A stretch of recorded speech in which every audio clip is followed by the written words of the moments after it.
Vamos dialogar sobre conexões neurais, prática e aprendizagem? É com você, Lela. Vamos caminhar juntos, meu amor. Aqui fazemos uma análise aprofundada, argumentação crítica, conexões do tema do dia. Vamos começar? Inscreva-se e receba diariamente ciências e aprendizagem. Que gostoso!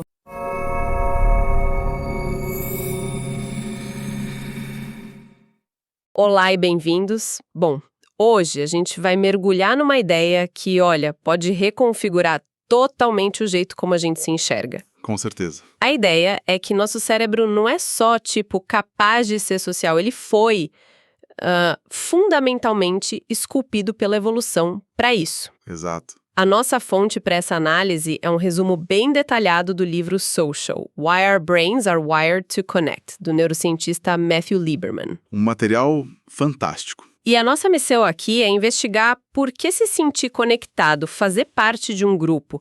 Porque isso não é um luxo, sabe? Mas uma necessidade biológica tão básica quanto comida e água. É isso aí. Ok, vamos desvendar isso. Então, a tese central do Lieberman já é provocadora de cara. Ela vai contra décadas de pensamento que viam o nosso lado social como um extra. Um apêndice, quase. Exato. Algo que se desenvolveu depois das necessidades básicas. E ele diz, não, ser social é a nossa configuração de fábrica. A configuração padrão. Isso. E a prova estaria no que ele chama de rede neural social.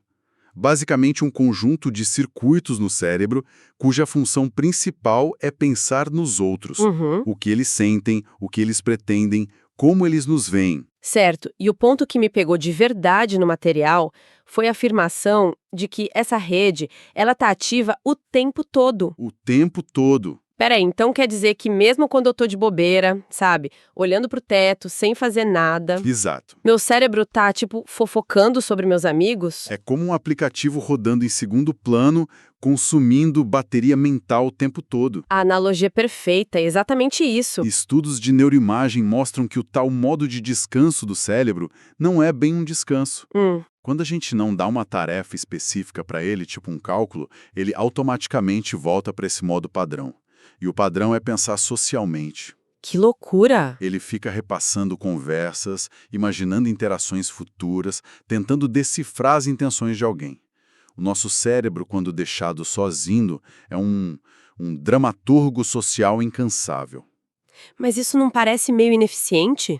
Do ponto de vista de energia, quero dizer? Parece, né? O cérebro gastando recursos preciosos para rodar essa simulação social sem parar? Qual a vantagem evolutiva de ser tão obcecado com os outros? Essa é a questão-chave. A vantagem é a sobrevivência. Navegar no mundo social é, de longe, a tarefa mais complexa que o cérebro humano enfrenta. Mais do que caçar um mamute? Muito mais. Entender quem é aliado, quem é rival, quem é confiável. Isso era a diferença entre viver e morrer para os nossos ancestrais. Entendi. Então, o cérebro não desliga essa função porque ela é possivelmente a mais importante de todas. Ele está sempre treinando, sempre se preparando. É aqui que a coisa fica realmente interessante e, para ser sincera, até um pouco desconfortável. O material do Lieberman traça uma linha direta entre essa necessidade de conexão e a dor da rejeição social. Sim. Ele afirma que ser excluído, humilhado, isso ativa as mesmíssimas áreas cerebrais que a dor física, tipo o córtex cingulado anterior. Esse é um dos achados mais importantes da neurociência social. É revolucionário. É mesmo? Em experimentos, eles pegam pessoas e excluem elas de um joguinho online bobo e o cérebro delas reage igualzinho a uma queimadura ou um osso quebrado. Nossa! Então não é uma metáfora quando a gente diz que um insulto doeu ou que um término deixou o coração partido. É literal. Neurologicamente, é uma descrição literal do que está acontecendo. É incrível. Eu lembro de uma vez na escola, sabe? Fui a última a ser escolhida para o time. Ah, clássico. E a sensação de humilhação foi tão física, eu senti um nó no estômago, um aperto no peito. Na época, eu achei que era frescura minha. Sei bem como é. Mas o que você está dizendo é que meu cérebro estava de fato soando um alarme de sobrevivência nível máximo. Exatamente isso. A lógica evolutiva por trás é brutalmente simples. A dor social é um sistema de alarme. Um alarme biológico. Isso. Um sinal de alerta de que algo está terrivelmente errado, que a gente corre o risco de ser expulso da tribo. E ser expulso era... Para os nossos ancestrais, não era um mero inconveniente, era uma sentença de morte. Claro. Significava perder acesso à comida, proteção, tudo.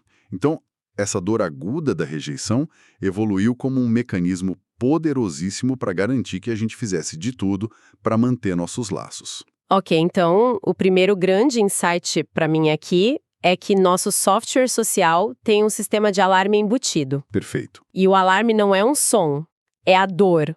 O cérebro está literalmente nos dizendo, olha, a solidão pode te matar. Do mesmo jeito que diz, o fogo pode te queimar. É um insight poderoso e meio assustador. E se a exclusão é digamos, o bastão que a evolução usa para nos manter na linha, A conexão é a cenoura. a conexão e o pertencimento são a cenoura. É o outro lado da moeda. Faz todo sentido. Se ser deixado de fora dói tanto, ser incluído deve ser incrivelmente recompensador. Exato. E o material compara essa necessidade de pertencer a outras necessidades básicas como fome e sede. Não é algo legal de ter, é algo que a gente precisa. E a neurociência mostra como o cérebro garante que a gente busque isso. Ele nos recompensa quimicamente. Uhum. Interações sociais positivas, se sentir aceito, ajudar alguém, tudo isso dispara a liberação de dopamina e oxitocina. Que são os mesmos. São os mesmos neurotransmissores do prazer de comer sua comida favorita ou do vínculo entre mãe e filho. O cérebro está, na prática, nos dando um tapinha nas costas químico por sermos sociais. Isso me faz pensar, será que é por isso que as redes sociais são tão viciantes? É uma ótima pergunta. Elas não estariam, sequestrando esse sistema de recompensa ancestral? Cada curtida, cada comentário, uma microdose de dopamina? Muitas pesquisas sugerem exatamente isso. A gente estaria hackeando um mecanismo biológico que foi projetado para conexões reais profundas. Com estímulos rápidos e superficiais. Exato. O sistema é o mesmo, mas a nutrição social é de baixa qualidade. E como a fonte aponta, a falta de conexão genuína tem efeitos devastadores. Sim, os dados são alarmantes. Solidão crônica aumenta o risco de doença cardíaca, demência, até mortalidade, em níveis comparáveis ao de fumar. Então, nosso cérebro não só nos recompensa por sermos gentis e cooperativos, mas ele parece preferir isso. Sim, prefere. O material menciona que, em dilemas, o cérebro mostra mais atividade nas áreas de recompensa quando a gente escolhe cooperar, mesmo que competir fosse dar um ganho maior só pra gente. Parece que a biologia nos empurra para sermos jogadores de equipe. Que, a longo prazo, a cooperação sempre ganhou da competição como estratégia de sobrevivência para a nossa espécie. Claro, o grupo. Um grupo cooperativo caça presas maiores, constrói abrigos melhores, cuida melhor dos filhos, do que um bando de competidores egoístas. Faz sentido. Nosso cérebro evoluiu para valorizar e recompensar o comportamento que beneficia o grupo, porque o sucesso do grupo é o nosso sucesso. E para essa cooperação toda funcionar, a gente precisa de uma habilidade que parece quase mágica. O livro chama de teoria da mente, ou mentalização. Isso. Que é a nossa capacidade de inferir o que os outros estão pensando e sentindo. Um superpoder social. O que é fascinante aí é como essa habilidade é a pedra fundamental de quase tudo que nos define como humanos. É a base de tudo, então. A fonte lista um monte de coisas que derivam disso. Empatia, negociação, ensino, comunicação, até a moralidade e a justiça. Uau! É como ter um simulador de outras mentes rodando na nossa cabeça o tempo todo. Sem isso, a sociedade como a gente conhece seria impossível. Ok, a ideia de mentalização faz todo sentido para empatia e cooperação, mas confesso que a conexão que o autor faz com a aprendizagem não me pareceu tão óbvia. O material afirma que aprendemos melhor em grupo, mas muita gente, e eu me incluo, precisa de silêncio e isolamento para se concentrar, sabe? Claro, para aprender algo difícil. Exato. Essa teoria não entra em conflito com a necessidade de foco individual. Essa é uma ótima pergunta porque toca num ponto crucial. Não é que o aprendizado solitário seja inútil, Certo. mas a pesquisa do Lieberman sugere que a forma mais eficaz e duradoura de aprender envolve ativar a rede social do cérebro. Ah, então é sobre ativar a rede. Exato. Quando você estuda em grupo, não está só absorvendo fatos. Você está debatendo, explicando para o outro, tentando entender o ponto de vista dele. Uhum. Cada uma dessas ações força você a usar o seu simulador de mentes. Ao tentar ensinar algo, você precisa prever as dúvidas do outro, o que aprofunda o seu próprio entendimento. Entendi. Então não é sobre o barulho, mas sobre o engajamento ativo com outras mentes. Perfeito. Isso explicaria por que dizem que a melhor forma de aprender algo é tentar ensinar. Você é forçada a mentalizar o seu aluno. Exatamente. E o contrário também vale. O isolamento. O isolamento completo poderia até prejudicar a cognição. A fonte é bem clara sobre isso. Certo. Ela pode de fato reduzir o desempenho cognitivo. Subutilizar esses circuitos sociais parece ter um custo para o cérebro como um todo. É como um músculo que atrofia por falta de uso. É a analogia perfeita. A ideia do gênio solitário que cria tudo do zero, isolado do mundo. Talvez seja mais um mito romântico do que uma realidade neurológica. Certo. Então, o que tudo isso significa para a nossa saúde e bem-estar no dia a dia? Já falamos dos perigos da solidão, mas e o lado positivo? Quais são os efeitos concretos, mensuráveis, de ter boas conexões? Aqui a ciência é muito clara.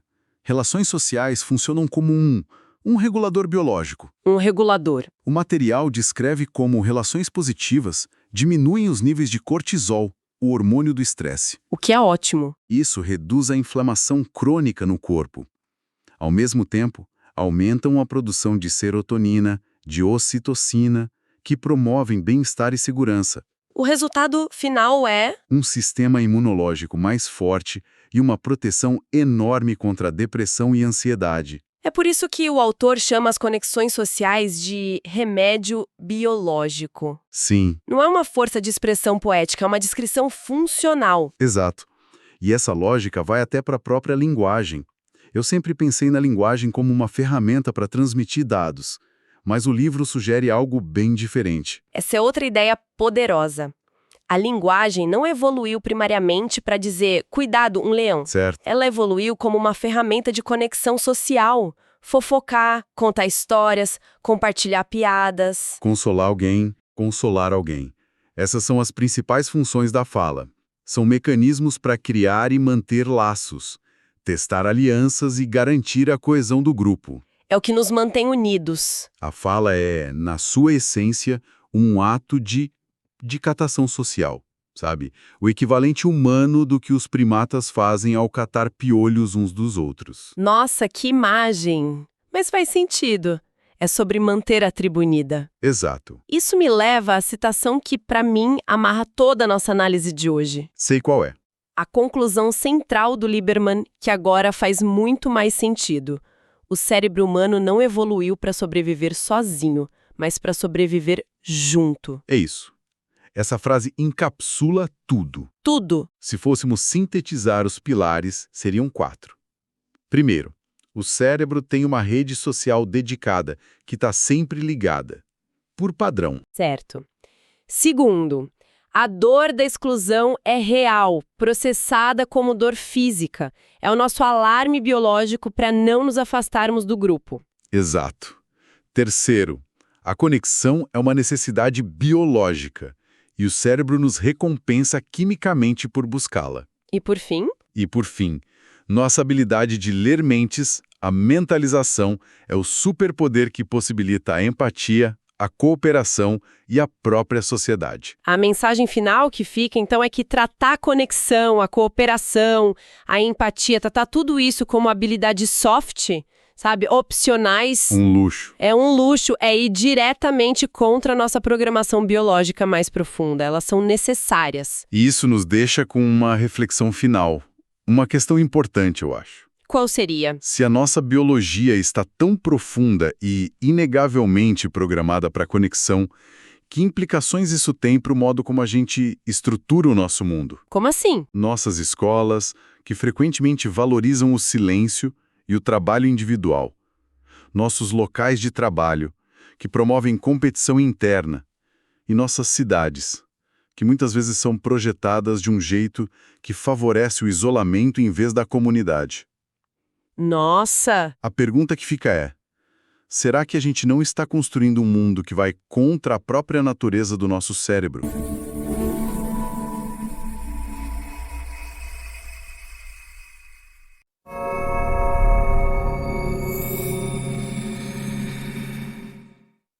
Oi, eu sou a Lela e quero agradecer a todos que acompanharam o podcast Conexão Neural. Obrigada por estarem com a gente. Material de estudo, cartões interativos, infográficos, mapa mental e dicas está disponível nos links da descrição. Deixa nos comentários os temas que você quer ouvir no próximo Conexão Neural. Deixa um alôzinho pro Macedo e para mim nos comentários. Boa noite. Amanhã estaremos aqui esperando por vocês. Tchau. Te amo, Macedo. Bem,